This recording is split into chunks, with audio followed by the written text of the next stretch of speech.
बाढ़ जिला के राजद मुख्यालय में जिलाध्यक्ष महेश सिंह के नेतृत्व में बाबा साहब की तस्वीर पर पुष्पमाला अर्पित कर श्रद्धा सुमन अर्पित किया गया तथा उनके विचारों और सिद्धांतों को प्रति आस्था व्यक्त की गई।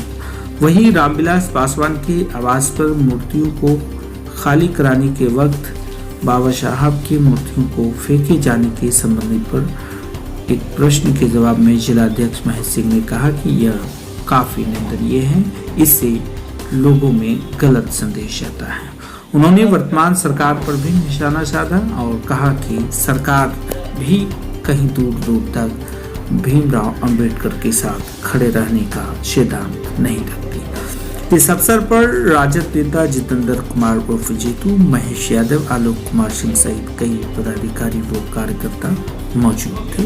वहीं दूसरी तरफ युवा राजद के कार्यकर्ता द्वारा अंबेडकर छात्रावास, ठेलवा, गोसाई तथा मलाही में भी भीमराव अंबेडकर की जयंती धूमधाम से मनाई गई। इस अवसर पर पूर्व सेना अधिकारी नारद सिंह, युवा राजद के बाढ़ के जिला उपाध्यक्ष श्याम सिंह, सोशल मीडिया प्रभारी प्रकाश कुमार उर्फ मोहम्मद मुन्ना, दीपक कुमार दीपक और मुकेश पासवान सहित कई सैकड़ों की संख्या में लोग मौजूद थे।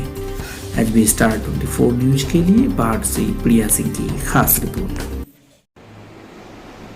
बाबा साहब अम्बेडकर की जयंती मनाई जा रही है आज, और कई जगहों पर मनाई जा रही है। संविधान के निर्माता और भारत के संविधान में उनका जो अमूल्य योगदान रहा है, उसके बारे में आप क्या कहना चाहेंगे? बाबा साहब भीमराव अंबेडकर जो भारतीय संविधान के निर्माता हैं, भारतीय संविधान भारत के लोकतंत्र का एक मजबूत आधार स्तंभ है। बाबा साहब अंबेडकर ने शोषित वंचित समाज के को ध्यान में रखकर इस संविधान की रचना की थी, और इसी का परिणाम है कि आज अगर भारत के राजा रजवाड़े के वोट मत का जितना महत्व है, भारत के राष्ट्रपति और प्रधानमंत्री के जितने मत का महत्व है, उतना ही एक चपरासी, एक चरवाहा, एक रिक्शा चालक, यानी भारतीय संविधान में डॉक्टर भीम साहब अम्बेडकर ने समानता को समाहित कर दिया। साथ ही साथ समाज के दबे कुचले वर्ग के लिए आरक्षण का प्रावधान किया। उसका परिणाम है कि जो शोषित वंचित समाज मुख्य धारा में शामिल नहीं हो पाया था, आज उनके आरक्षण के द्वारा वो भी मुख्य धारा में लगभग शामिल हो चुका है। ये उनकी सबसे बड़ी खूबसूरती रही।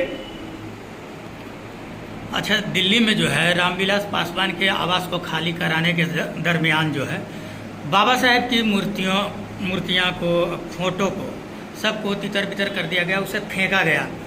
तो इसको आप किस रूप में देखते हैं? ये तो प्रश्न जो हमसे पूछा जा रहा है, ये देश के प्रधानमंत्री से पूछा जाना चाहिए था कि क्या ये देश भारत के संविधान से चलेगा या आरएसएस के एजेंडा पर काम करेगा। गोलवलकर साहब का जो सिद्धांत था, उसको भाजपा डॉक्टर भीमराव अंबेडकर के मूर्ति और रामविलास पासवान जी की चित्र को जिस तरह से सड़क पर फेंक कर किया, ये उनकी मानसिकता को दर्शाती है कि वो भारतीय संविधान में जितनी आस्था उनकी नहीं है, उतना वो आरएसएस के एजेंडे पर काम कर रहे हैं। बाबा साहब अम्बेडकर ने सभी दलित पिछड़े समाज को आगे बढ़ाने के लिए संविधान में कई तरह के प्रावधान किए थे, लेकिन अभी जो है सरकार उसके खिलाफ कोई कार्रवाई नहीं करती है जो बाबा साहब अम्बेडकर के संविधान की अवहेलना करते हैं या उल्लंघन करते हैं। देखिए, हमको फख्र है कि हम उस पार्टी के जिलाध्यक्ष हैं जिस